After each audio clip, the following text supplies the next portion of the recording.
بسم الله الرحمن الرحيم. نحمده ونصلي على رسوله الكريم. أما بعد، فاعتبروا يا أولي الأبصار، فاعتبروا يا أولي الألباب. دوستانو فاروق اعظم.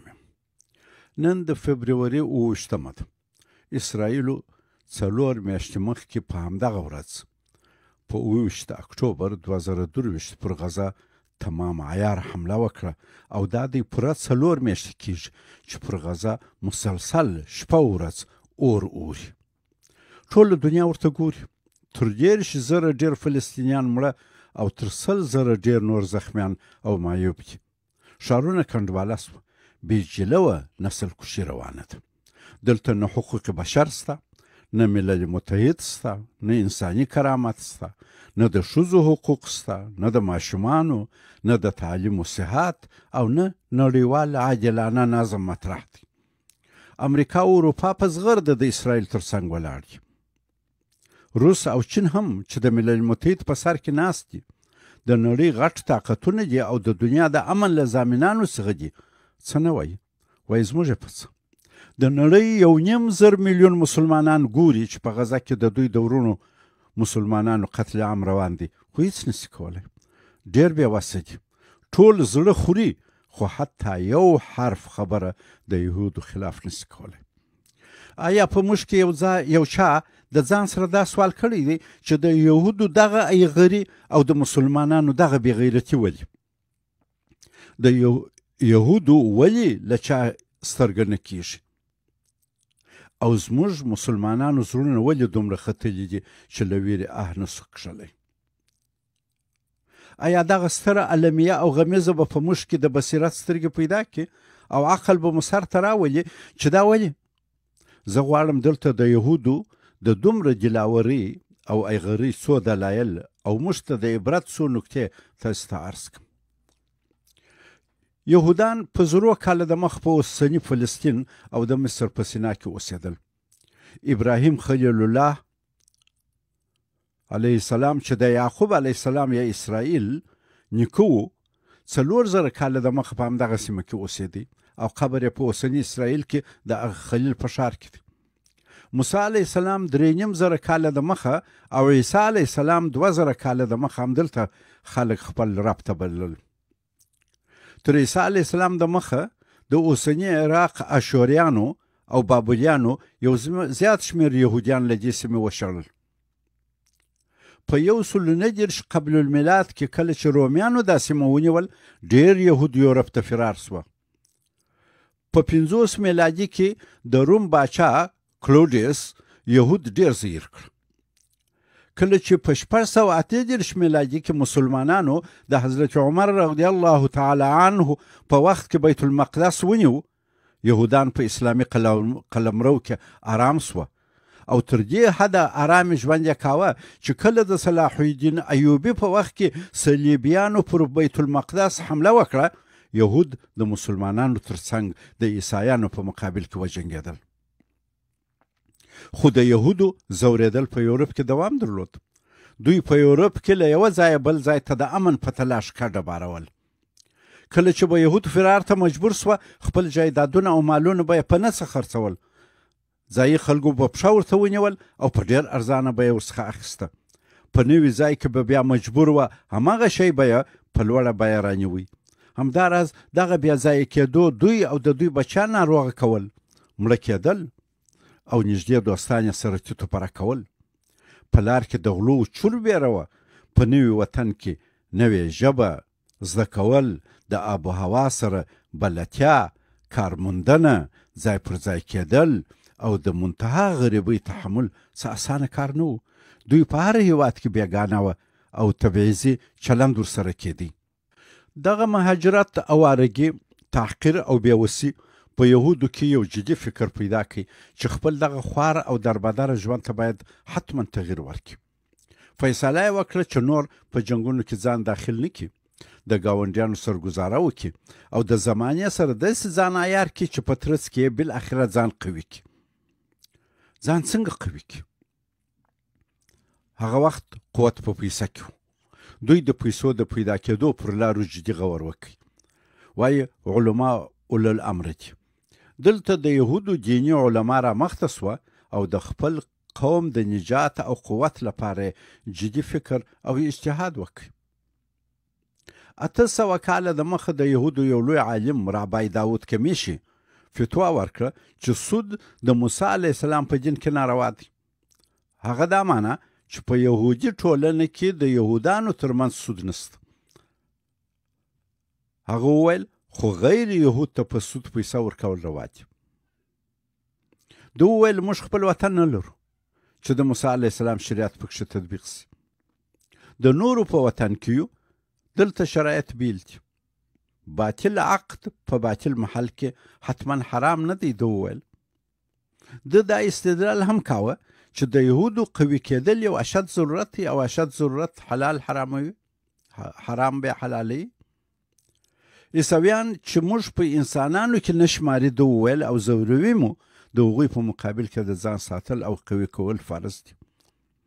دا فتوا ټولو یهودو ته د واستول. ځینو یهود ملایانو مخالفت وکړ او ویل چې موږ په ټوله نړۍ کې افضل قوم یو او افضلیت مو په دې کې دی چې غریب واوسو او د دنیا سره مینه ونه کړو. حب د دنیا زیان د عقبا دی. ځینو خو رابای کمیشي منحرف او په دین کې بې اطاعتګر وباله. خو زیاتو یهودو د پیسو په پیدا کولو او ټولولو پیل وکړي. دا ځکه ډېرو د یهودانو نور غیر یهود ته په سود پیسه ورکول شرعي ممانعت نه ګاڼه. د یورپ په هر کلي او ښار کې اړو خلکو ته یهودو په پور او سود پیسې ورکولې. د پیسو د راکړې ورکړې د سهولت لپاره بالاخره بانکي نظام جوړ کړي. دوی بډایان سوه. همدا سبب دی چې اوس په امریکا او یورپ کې 80% کې بانکونه د یهودو دي. یهودو په جنګ کې برخه نه اخیسته او د هیڅ هیواد لپاره قرباني نه ورکول. دا ځکه هر چیرې چې اوسېده دوی هغه خپل وطن نه ګاڼه. دوی په هر هیواد کې چې وه فقط خپلې ګټې کتلې. ډېر ژر یهودان هر ځای چې وه بډایان وسوده او ارام سوه. کرار کرار خلکو ضدیت ورسره واخیستی چې زموږ د اقتصاد شارګونه په لاس کې نیولي دي، احتکار و سودګري کوي، زموږ وینې زبېښي، خو وطن ته وفادار هم نه دي چې پر وطن سخته راسي دوی ځان کاږي. خلک ورسره بدبین سوه. په 1290 میلادیه کې انګریزانو 3000 یهودان له انګلستانه وشړل. جایدادونه یې ورلیلام کړه او د پاچا ایډورډ خزانه د دوی په جایدادو خرڅولو ډکه سوه. بهانه دا وه چې یهودان په پټه د عیسایانو ماشومان وژني. یو مړ عیسوي ماشوم د یهودو په سیمه کې وموندل سو. انګریزانو بانه ورته ونیول چې زموږ خدای عیسی علیه السلام یهودو مړ کوي. د یهودو زړونه لا ساړه نه دي. اوس موږ ماشومان چې د عیسی علیه السلام اولاده ده راوژني. دا زموږ سره د یهودو ناپایه دښمني ده چې موږ یې باید ختمه کړو. زیات یهود وشړل سوه مګر هغه چې ډېره پیسه د انګلستان باچا ایډورډ ته ورکړې وه. 14 کاله وروسته د فرانسې باچا فیلیپ بیل همداسې کار وکړ. ډېر یهودان یې له فرانسې وشړل. دا وخت د یورپ ډېر یهود په اندلس کې د مسلمانانو سیمو ته پناه یوړ. اندلس دا وخت د مسلمانانو په لاس کې و.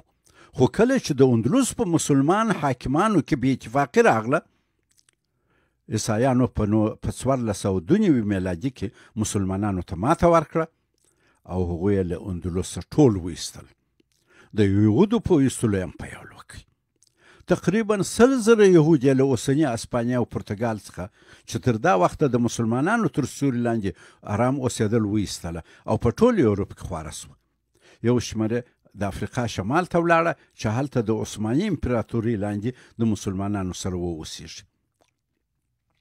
په 18مه پیړۍ کې د سرمایه‌داري نظام اصولي شوکات د یهودو د سرمایې د تجمع له فلسفې او د سرمایې د په کار اچولو له میکانیزمه جوړ سو چې مبتکر او د سر خلک یهود وه چې تر اوسه د سرمایه‌داري نظام پر سر سپاره دي. د لومړي نړیوال جنګ په اخرو کې په 1914 میلادي کې کله چې د عثماني ترک د خلافت زوال پیش بیني کېدی، انګلیس، فرانس، ایټالیا او روسیه سره کښېنسته او د عثماني خلافت قلمرو یې په خپلو منځو کې د سایکس پیکاټ او سازونوف پالیلوګ د تړونو مطابق سره وویشي. هسې نه چې بیا د فتح په وخت کې د دغه قلمرو پر سر د تقسیم پر سر د دوی ترمنځ جنگ وي.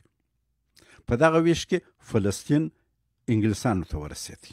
تر دغه تړون لږ وروسته په 1919 کې د انګلستان د بهرنیو چارو وزیر ارتر بالفور د انګلستان حکومت ته وړاندیز وکړي چې که عثماني خلافت سقوط سي او موږ فلسطین ونیسو، ټول یهود باید هلته واستو چې ځان ته خپل هېواد جوړ کړي.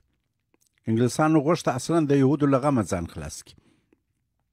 عثماني خلافت سقوط سو، فلسطین و انګلستانو ته ورسېدی او د یهودو مهاجرت فلسطین ته د بالفور د قرارداد پر بنیاد شروع سو. دا وخت یهود پوه سوه چې یورپ زموږ څخه ځان خلاصوي. کیدای سي نور مصیبتونه هم راباندې راولي.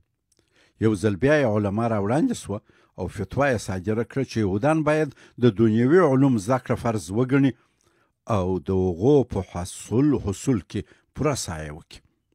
علماو د یهودو سرمایه‌دارانو ته وویل چې د خپلې سرمایه یوه برخه او صدقات د یهودو بچیانو په تعلیم کې ولګوي. تعلیم ته باید جدي توجه وسي. که څه دا وخت هم د یهودو یو شمېر ملایانو مخالفت وکړي او یا ویل دنیوي علوم غیر ضروري دي. موږ د آخرت لپاره ژوند یو. دا دنیا جفا او مرداره ده. موږ نه باید په دنیا کې د آرام ژوند لپاره کار وکړو. ځینو خو دا هم ویل چې مزرعې او فابریکې مه جوړوئ. ږیرې او کوڅۍ اوږدې پرېږدئ او په سروزنه پورې تناب وتړئ. خو اکثر یهودانو د دغه محافظه کارو ملایانو نظر ته ونه کتل. ډېر ژر یهودان په هر غربي هیواد کې د عصري علومو لوړ تعلیم یافته سوه. پیسه‌دار خو له پخوا وه. بانکونه، لوی فابریکې، راډیو، تلویزیون، چاپ او میډیا یې په خپل کنټرول کې راوسته او بیا یې سیاست ته مخ کړي. 20 کاله وروسته چې کله هټلر په المان کې پر قدرت راغی، ډېر یهودان یې په دې بهانه مړه کړه چې د جرمني د اقتصاد شارګونه په لاس کې دي او جرمنیان استثماروي، وطن ته صادق نه دي. کله چې هټلر مات سو، غرب پر یهودو د ظلم بهانه کوي. ډېر یهود یې فلسطین ته بوتله او په 1948 میلادي کې د اسرائیل په نوم د یهودو لپاره یو مستقل هیواد جوړ کړي چې انګلستان، امریکا او ډېرو نورو هیوادونو په هماغه ورځ په رسمیت وپېژندي. البته د اسرائیل هیواد په رامنځته کېدو کې د امریکا او انګلستان نورې ګټې هم وې. لکه اول، اسرائیل په منځني ختیځ کې د غرب یو دایمي اعتباري ملګری دی. دوم، اسرائیل د امریکا او انګلیس سره په منځني ختیځ کې د عربو د طبیعي منابعو په استثمارولو، انتقال او په سیمه کې د دوی د نفوذ د ساتلو سره ډېره مرسته کوي. دریم، د اسرائیلو موجودیت امریکا او انګلیس ته واک ورکوي چې په منځني ختیځ کې عربي ملتپاله، مذهبي او استعمار ضد احساسات کنټرول کړي. څلورم، د سوړ جنگ په خړه فضا کې اسرائیل د شوروي په مقابل کې د امریکا او انګلیس لپاره په سیمه کې یو مهم ملګری وي. امریکا شرقي مدیترانه په اسرائیل کنټرولوي. پنځم، اسرائیل د امریکا سره د تروریزم سره د مبارزې تر عنوان لاندې په سیمه کې استخباراتي، ټکنالوژیکي او عملیاتي مرسته کوي. شپږم، اسرائیل په سیمه کې اسلامي ذهن، ځوانان او حرکتونه تعقیبوي او د امریکا سره په ګډه ځپي. داسې نورې ګټې د امریکا او اسرائیلو سره شریکې دي.